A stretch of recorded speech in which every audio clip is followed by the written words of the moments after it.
Assalamualaikum warahmatullahi wabarakatuh. Kali ini kita akan menjelaskan FR dari penyuluh narkoba ahli pertama berdasarkan Permen PAN RB nomor 46 tahun 2014. Kemampuan umum yaitu pengetahuan umum tentang narkoba, kemampuan khususnya yang pertama dasar hukum tentang narkoba, yang kedua strategi pencegahan penyalahgunaan narkoba, yang ketiga komunikasi efektif tentang narkoba. Hai kamu. Jangan lupa subscribe sekarang, karena kalau nggak subscribe, Kak Dini ambil semua makanan kamu. Karena subscribe dari kamu, energi Kak Dini buat bikin video lagi. Upaya pencegahan penggunaan narkoba. Metode atau pendekatannya yaitu pendekatan agama, pendekatan psikologis, dan pendekatan sosial. Apa sih peran remaja? Pelatihan keterampilan, kegiatan alternatif untuk mengisi waktu luang seperti kegiatan olahraga, kesenian.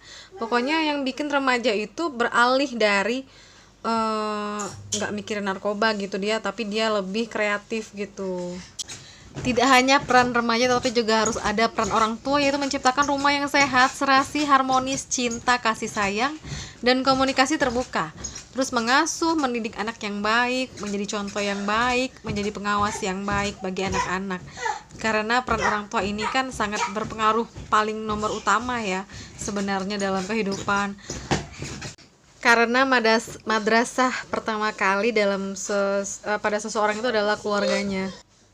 Lalu peran tokoh masyarakat dan pemerintah di mana mengikutsertakan dalam pengawasan narkoba dan pelatihan undang-undang, mengadakan penyuluhan, kampanye pencegahan penyalahgunaan narkoba, lalu merujuk korban narkoba ke tempat pengobatan, lalu merencanakan, melaksanakan, dan mengkoordinir program-program pencegahan penyalahgunaan narkoba. Faktor yang mempengaruhi seseorang menyalahgunakan narkoba itu seperti lingkungan dan sosial, yaitu adanya kesempatan, sarana prasarana, mencari tantangan, terus ikut-ikutan, terus solidaritas kelompok biasanya. Terus kepribadiannya gimana sih? Motifnya ingin tahu, terus merasa dewasa, terus ia emosional, dia merasa mungkin rendah diri ya, terus mentalnya, kepribadiannya itu mentalnya kurang sebenarnya. Atau mentalnya itu terganggu ya karena mungkin ada masalah keluarga. Terus yang menyebabkan mereka terjerumus adalah seperti kenakalan remaja. Biasa ya, remaja nakal itu ikut kelompoknya biasanya. Terus perpecahan unit keluarga seperti jadinya broken home kayak gitu. Bisa juga ya yang nggak kuat, anak yang nggak kuat. Terus pengaruh iklan mungkin juga bisa. Terus faktor ketersediaan narkotika itu selain ketersediaan yang melimpah dan harga yang bervariasi, informasi yang berlebihan mengenai khasiat zat ini pun menjadi salah satu penyebab seseorang terjerumus pada narkotika. Karena zat-zat yang terkandung di dalamnya dapat menenangkan, menghilangkan rasa sakit dan happy dan sebagainya kayak gitu. Jadi ini adalah rasanya ingin coba kayak gitu, apalagi orang-orang yang depresi kayak gitu kan. Nah ini kayak seperti gayanya kayak gitu, terus ikut-ikutan teman dan lain-lain. Terus bagaimana sih caranya mengatasi narkoba ini? Keep calm and say not to drugs.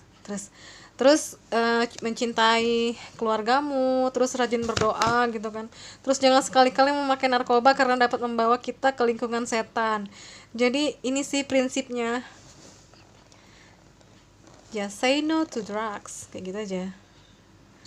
Terus kita alur mundur ya tentang narkoba. Apa sih narkoba? Narkotika, psikotropika, dan obat lainnya. Seperti opiat, terus ada morfin, jenis-jenisnya heroin. Terus seperti opium, kokain, ganja. Terus narkotika itu kan ada golongan 1, 2, 3 ya. Golongan narkotika golongan 3 adalah narkotika berkhasiat pengobatan dan banyak digunakan dalam terapi dan atau untuk tujuan pengembangan ilmu pengetahuan serta mempunyai potensi ringan mengakibatkan ketergantungan. Sebenarnya ada juga narkoba itu yang tidak boleh digunakan, itu adalah narkoba golongan 1 karena mengakibatkan ketergantungan. Nah, kalau opium ini berasal dari getah putih yang keluar dari kelopak mentah bunga tanaman papaver. Beberapa efek negatif yang timbul dari penggunaan opium diantaranya pemakai mengalami pelambatan dan kekacauan pada saat berbicara, kerusakan penglihatan pada malam hari, kerusakan pada hati dan ginjal, risiko terkena virus HIV, hepatitis, dan penyakit infeksi lainnya makin meningkat, penurunan libido, kebingungan dalam identitas seksual, hingga kematian karena overdosis. Turunan opium ini kayak candu morfin. Candu, getah tanaman Papaver somniferum didapat dengan menyadap menggores buah yang hendak masak. Getah ini dibiarkan mengering pada permukaan buah sehingga berwarna coklat kehitaman, dan sesudah diolah akan menjadi sesuatu adonan yang menyerupai aspal lunak. Inilah yang dinamakan candu mentah atau candu kasar. Candu kasar mengandung bermacam-macam zat aktif yang sering disalahgunakan. Candu masak warnanya coklat tua atau coklat kehitaman. Pemakaiannya dengan cara dihisap. Morfin. Morfin adalah hasil olahan dari opium atau candu mentah. Morfin merupakan alkaloida utama dari opium. Morfin rasanya pahit, berbentuk tepung halus berwarna putih atau dalam bentuk cairan berwarna. Pemakaiannya dengan cara dihisap dan disuntikkan.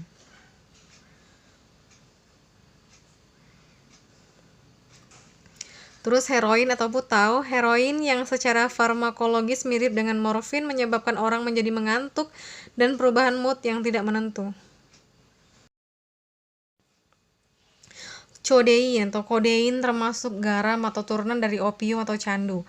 Efek kodein lebih lemah daripada heroin dan potensinya untuk menimbulkan ketergantungan rendah. Biasanya dijual dalam bentuk pil atau cairan jernih. Cara pemakaiannya ditelan dan disuntikkan. Demerol, nama lainnya adalah petidina. Pemakaiannya dapat ditelan atau dengan suntikan. Demerol dijual dalam bentuk pil dan cairan tidak berwarna. Metadon. Saat ini metadon banyak digunakan orang dalam pengobatan ketergantungan opioid. Antagonis opioid telah dibuat untuk mengobati overdosis opioid dan ketergantungan opioid. Kokain adalah zat yang adiktif yang sering disalahgunakan dan merupakan zat yang sangat berbahaya. Kokain diklasifikasikan sebagai suatu narkotik bersama dengan morfin dan heroin karena efek adiktif dan efek merugikannya telah dikenali. Dampak penyalahgunaan narkotika adalah seperti aspek fisik, yaitu kerusakan organ vital termasuk otak, jantung, paru-paru, hati, ginjal, dan organ reproduksi. Terus gangguan fungsi otak yang mengakibatkan penurunan daya ingat dan tidak dapat dipulihkan seperti sedia kala. Keracunan dengan berbagai tanda dan gejala seperti mual, muntah, pusing, kejang, gemetar, jantung berdebar, nyeri dada, hipertensi, dan sebagainya. Aspek psikologis sensitif terhadap perasaan yang tidak menyenangkan, mudah tersinggung, tidak mampu mengandalkan perilaku rangsangan sesaat lebih dominan, agresif, impulsif, gelisah, cemas, takut, curiga, waspada, berlebihan, mudah bosan dan tidak toleran terhadap kebosanan, gangguan nalar dan susah konsentrasi. Aspek pendidikannya, prestasi sekolah menurun, terus dikeluarkan dari sekolah. Sebenarnya enaknya narkoba itu mungkin cuma sesaat banget ya, mungkin bisa jadi hitungan menit kali ya, tapi merusak banget seumur hidup ya. Jadi mending say no to drugs deh. Jadi harus ada prinsip dalam hidup kita, jangan sekali mencoba gitu. Jadi jangan sekali-kali memakai narkoba, jangan sekalipun kalian coba, karena dapat membawa kita ke lingkaran setan, emang kayak gitu. Jadi ini, tanamkan prinsip ini dalam hati dan otak kalian.